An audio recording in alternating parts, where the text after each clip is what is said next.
여호와께서 선지자 예레미야에게 바벨론과 갈대아 사람의 땅에 대하여 하신 말씀이라. 너희는 나라들 가운데에 전파하라. 공포하라. 깃발을 세우라. 숨김이 없이 공포하여 이르라. 바벨론이 함락되고 벨이 수치를 당하며 모로닥이 부스러지며 그 신상들은 수치를 당하며 우상들은 부스러진다 하라. 이는 한 나라가 북쪽에서 나와서 그를 쳐서 그 땅으로 황폐하게 하여 그 가운데에 사는 자가 없게 할 것임이라. 사람이나 짐승이 다 도망할 것임이니라. 여호와의 말씀이니라. 그날 그때에 이스라엘 자손이 돌아오며 유다 자손도 함께 돌아오되 그들이 울면서 그 길을 가며 그의 하나님 여호와께 구할 것이며 그들이 그 얼굴을 시온으로 향하여 그 길을 물으며 말하기를 너희는 오라 잊을 수 없는 영원한 언약으로 여호와와 연합하라 하리라. 내 백성은 잃어버린 양떼로다. 그 목자들이 그들을 곁길로 가게 하여 산으로 돌이키게 하였으므로 그들이 산에서 언덕으로 돌아다니며 쉴 곳을 잊었도다. 그들을 만나는 자들은 그들을 삼키며 그의 대적은 말하기를 그들이 여호와 곧 의로운 처소시며 그의 조상들의 소망이신 여호와께 범죄하였음인즉 우리는 무죄하다 하였느니라. 너희는 바벨론 가운데에서 도망하라. 갈대아 사람의 땅에서 나오라. 양떼에 앞서가는 수렴소같이 하라. 보라, 내가 큰 민족의 무리를 북쪽에서 올라오게 하여 바벨론을 대항하게 하리니 그들이 대열을 버리고 쳐서 정복할 것이라. 그들의 화살은 노련한 용사의 화살 같아서 허공을 치지 아니하리라. 갈대아가 약탈을 당할 것이라. 그를 약탈하는 자마다 만족하리라. 여호와의 말씀이니라.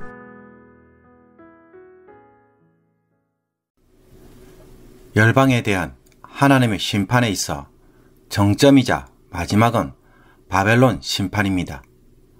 하나님이 바벨론을 멸망시키겠다는 말씀은 50장과 51장 두 장에 걸쳐 매우 상세하게 여러 번 강조되어 있습니다. 1절에서 하나님은 바벨론과 갈대아 사람의 땅에 대하여 말씀하시는데 갈대아는 창세기 11장 아브람 때부터 등장하는 지역 명칭입니다. 하란은 그 아비 데라보다 먼저 고향 갈대아인의 우르에서 죽었더라. 이곳은 아수르 제국과 바벨론 제국이 일어난 곳으로서 처음에는 남부 바벨론 지역과 주민들을 가리키는 이름이었다가 나중에 바벨론 전체를 뜻하는 말로 사용되었습니다. 2절에서 하나님은 너희는 나라들 가운데 전파하라, 공포하라, 깃발을 세우라, 숨김이 없이 공포하여 이르라 라고 합니다. 도대체 어떤 소식이기에 하나님은 이것을 모든 나라들에게 전파하라고 거듭 말씀하고 계실까요? 그것은 바벨론이 함락되고 벨이 수치를 당하며 모르닥이 부스러질 것이기 때문입니다. 한마디로 바벨론이 함락되었다는 소식입니다.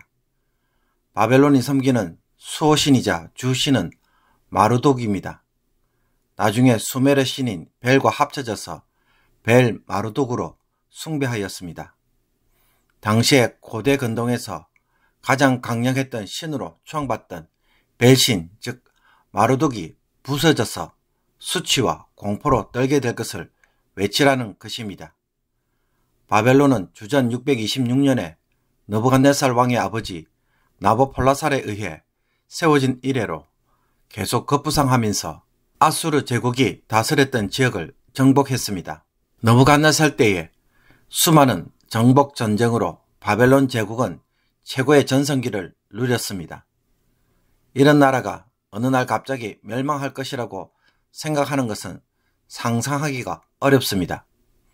그러나 느부갓네살 왕이 주전 562년에 사망한 이후 바벨론은 내리막길로 달려가서 주전 539년에 메데 바사왕 고레스에 의해 정복당합니다. 아수르 제국에 비해 87년이라는 대단히 짧은 통치 기간이었습니다. 3절에 한 나라가 북쪽에 와서 바벨론을 쳐서 그 땅을 황폐하게 함으로 사는 사람이 없을 것이라고 하였는데, 이 나라가 바로 메데바사, 즉 페르시아 제국입니다. 그렇다면 바벨론의 멸망은 유다 백성들에게는 무엇을 의미합니까? 바벨론으로 포로로 잡혀갔던 이스라엘 백성들이 회복될 것을 의미합니다. 그때 유다 자손뿐만 아니라 이스라엘 자손들도 함께 돌아와서 둘이 하나가 되며 하나님과 영원한 언약을 맺어 하나님과 연합되어 다시는 잊지 말자 말하게 될 것입니다. 6절에서 하나님은 이들 유다와 이스라엘 자손을 두고 내 백성은 잃어버린 양떼라고 표현합니다. 목자들이 잘못 인도하여 곁길로 가게 하고 우상을 섬기던 산과 언덕으로 방황하다가 주변 강대국들에 의해 삼켜진 백성들이라는 것입니다. 이들 강대국들은 이스라엘 백성들이 의로운 처소이시며 조상들의 소망이신 여호와께 범죄했으므로 이와 같은 일을 겪는 것이기에 자신들은 잘못이 없다라고 하면서 이스라엘의 제약의 탓으로 돌렸습니다. 그렇기에 8절에서 하나님은 무엇을 선포합니까? 너희는 바벨론 가운데서 도망하라. 갈대아 사람들의 땅에서 나오라. 양떼에 앞서가는 순념소같이 하라 라고 말합니다. 하나님이 이스라엘 백성들을 애굽에서 탈출하게 하셨던 것처럼 이제 바벨론에서 탈출하도록 하겠다는 것입니다. 그렇게 하기 위해서 하나님은 큰 민족의 무리, 즉 페르시아를 북쪽에서 올라오게 해서 바벨론을 쳐 정복하게 하며 약탈을 당하도록 하시겠다고 선포합니다. 내 백성이 아니었던 자를 다시 자기 백성으로 부르시고 되찾겠다는 목자 되신 하나님의 선포인 것입니다. 그러므로 하나님만이 유다와 이스라엘 자손을 회복과 바른 길로 인도하시는 참 목자가 되신다는 것을 보여주고 있습니다. 바벨론은 열방을 심판하기 위해 하나님의 도구로 사용됐지만 이제는 어떻게 되었습니까? 자기 자신이 심판의 대상이 되었습니다. 하박국 선지자가 왜 하나님은 악인이 자기보다 의로운 사람을 삼키는데도 잠잠하시나이까? 라고 질문하자 하나님은 5가지의 화를 바벨론에게 선포하시면서 바벨론 역시 심판의 대상이 될 것을 알려주셨습니다. 그러므로 하나님이 나를 통해 다른 사람들의 죄에 대하여 정죄하고 심판하시는 일을 할 때도 우리는 어떻게 해야 합니까? 그들과 똑같은 범죄를 저지른다면 심판의 도구에서 심판의 대상으로 얼마든지 전락할 수 있습니다. 주님께 쓰임받는다고 해서 모든 잘못과 죄악이 정당화되는 것은 아닌 것입니다. 사도 바울의 말대로 그런즉 선줄로 생각하는 자는 넘어질까 조심하라 라는 말씀은 마음에 늘 새기고 기억해야 하는 것입니다. 정죄하고 판단하는 자가 도리어 판단받는 자로 서는 일이 얼마든지 일어날 수가 있는 것입니다. 그리고 바벨론의 멸망의 소식은 당대에 정말 믿을 수 없는 기쁜 소식입니다.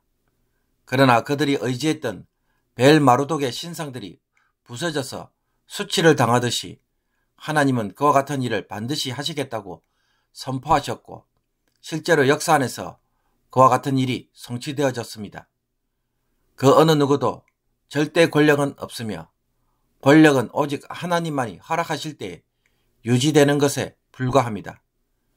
그런데도 우리는 세상의 것들을 너무 절대시하고 영원한 것처럼 바라보고 낙심할 때가 많지 않습니까?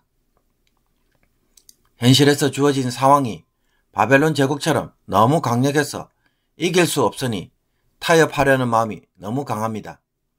세상의 방식을 따라가야만 돈을 벌고 주변 사람들의 압력에 대해 순응해야만 사업을 할 수 있다고 여기며 끌려갈 때가 많이 있습니다. 이는 우리에게 오늘 말씀은 우리를 도전하고 있습니다.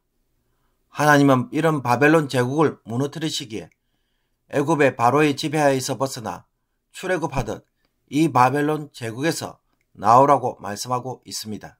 심판의 날에 구원을 받으려고 한다면 그 사람은 하나님의 주권을 믿고 순종할 때 그 은혜를 입을 것입니다. 바벨론 제국의 강력한 힘은 벨마르독으로 형상화 되어 있습니다. 이 신에게 절대 복종을 해야 살 수 있다는 것입니다. 다니엘의 세 친구들 역시 바벨론에서 무엇을 경험하였습니까? 느부갓네살이 세운 금신상에 절하지 않았다는 이유로 풀무불에 처한 위기를 겪었습니다. 그러므로 세상에 대한 압력은 단순한 환경적 압박이 아니라 우상적 권세로 찾아오는 것임을 늘 기억해야 할 것입니다. 겉으로 볼 때는 정치적으로, 도덕적으로 이 세상에 가치의 문제로 찾아오지만 성도의 믿음을 굴복시키고 거스리도록 한다는 점에서 우리는 뒷배경에는 우상적 권세가 있기에 영적 전쟁을 해야 한다는 것을 알아야 할 것입니다. 우리가 이 전쟁에서 승리하려고 한다면 오늘 이 말씀을 늘 품어야 합니다. 하나님은 바벨론 제국의 멸망을 선포하고 계시고 벨마루둑이라는 우상이 수치를 당하도록 하시겠다는 사실에서 우리의 신앙이 출발해야 할 것입니다. 그래야 믿음으로 저항하고 믿음으로 살아가는 첫 발걸음이 시작될 것입니다. 깨어있는 믿음, 우상적 권세가 아닌 역사를 주관하시는 하나님에 대한 확실한 믿음에서 오늘 세상에서 승리하는 성도가 되기를 주님의 이름으로 축복합니다. 기도드리겠습니다. 역사를 주관하시는 하나님 아버지, 세상을 창조하실 뿐만 아니라 모든 만물을 하나님의 뜻대로 관리하시는 하나님이신 것을 찬양하고 선포합니다. 하나님보다 세상을 높이거나 하나님보다 내가 직면한 상황을 더 절대적인 것으로 바라보는 어리석음을 버리게 하여 주옵소서. 바벨론 제국도 멸망시키고 하나님의 뜻을 세우시기에 하나님의 권세와 능력을 믿고 오늘도 담대하게 살아가게 하옵소서. 뒤로 물러나거나 타협해서 답을 찾지 않게 하여 주옵소서. 살아계신 하나님께 오늘도 소망을 두고 기도하는 주의 백성들이 되게 하옵소서. 예수 그리스도의 이름으로 기도하옵나이다. 아멘.